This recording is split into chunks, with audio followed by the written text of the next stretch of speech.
Am I the a-hole for kicking my ex out of my house and telling her parents she was cheating? For context, I and my now ex-GF were dating for 3 years. We met through mutual friends, and while we had known each other for some time, we didn't start dating for months after initially meeting and attending several events within our friends group. When we did start dating, I made it clear I was only interested in a monogamous relationship. I had no interest in sharing a partner or being shared. So, for 3 years we were exclusive, or at least I thought we were. Over this time, we were both gainfully employed and both made good money. Yes, I made more money, but she was by no means a pauper. I had my own house. I purchased a nice fixer-upper and spent the better part of the last 4 years and most of my savings restoring and upgrading it. She helped me with some of the basic stuff like painting and cleaning, but most of the meaningful work was done by family and contractors. But I did appreciate that she wanted to contribute. Oh, and one other thing, I bought the house the year before we ever met. This is relevant.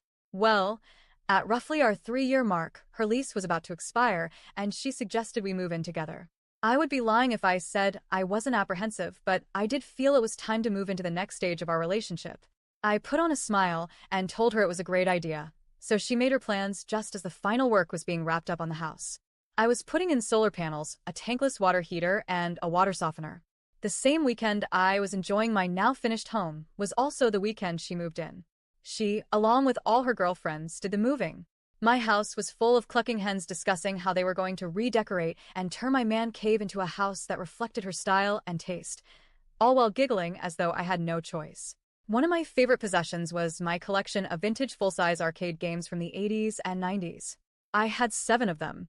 They were all in my basement, which I had also finished and painted to look like a pool hall and arcade. It even had a full wall bar with several flat screens. Several neons adorned the walls. While they moved, I, along with my 2 brothers, was hanging out in the basement shooting pool and watching a ball game. My 2 brothers are tradesmen. One is an electrician, the other a plumber. It's because of them we were able to do the resto of the house so cheaply.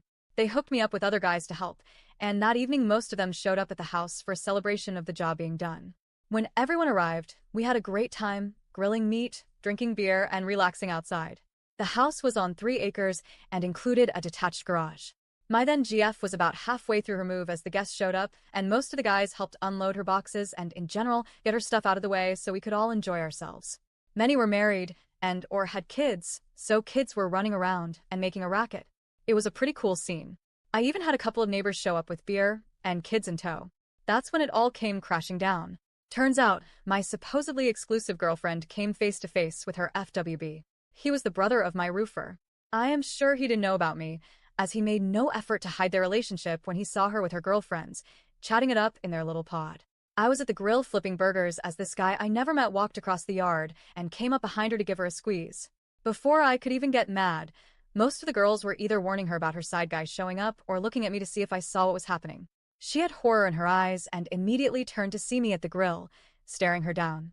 She started crying right off, and her friends did their best to get rid of this now very confused guy and shield her by dragging her away.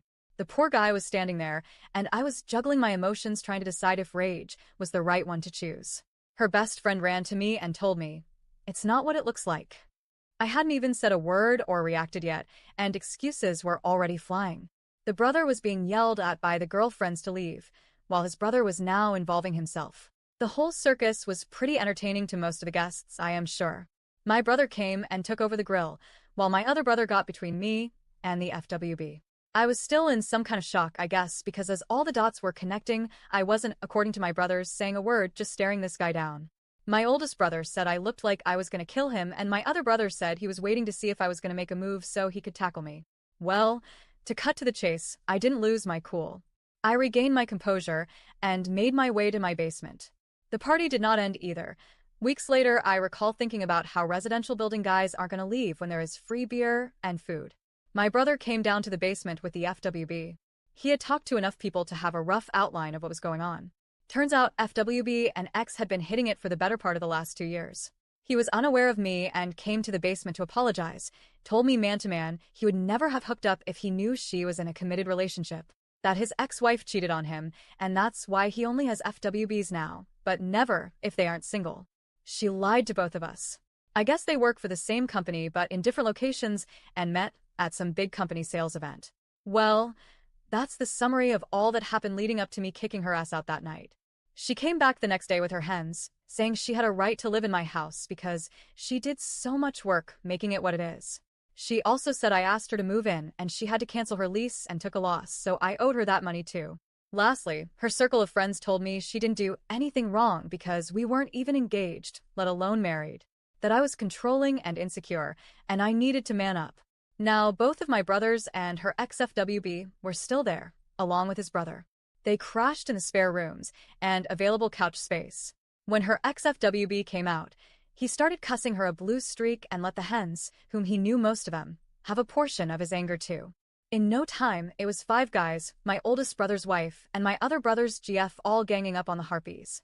My sister-in-law is 5 foot tall, 90 pounds soaking wet, with flaming red hair. She is scary as shit when she is mad. It was the first time I laughed since the drama began the day before. Well, my ex was scared, and she and her friends took off. The guys rented a moving truck, we loaded all her stuff up, and took it to her parents. I told her dad what happened, and introduced him to the FWB. Now, her dad was a good guy. He had only recently retired, and was enjoying his time fishing with his grandkids. My ex had 2 brothers and a sister. She was the youngest, and the only one not married with kids. She was his little princess, and learning she cheated broke his heart. He cried and apologized to me. As his wife came out, he had to retell what was going on. The mom was enraged that the FWB was even there and demanded it was all his fault and he better leave. We all left. Later that day, the bunch of us were cleaning up from the night's festivities when the Yek showed up with her best friend in tow, screaming and cursing me for telling her parents, saying her dad said she had 1 week to find a place to live because it wouldn't be under his roof. So, was I the a-hole for involving her parents?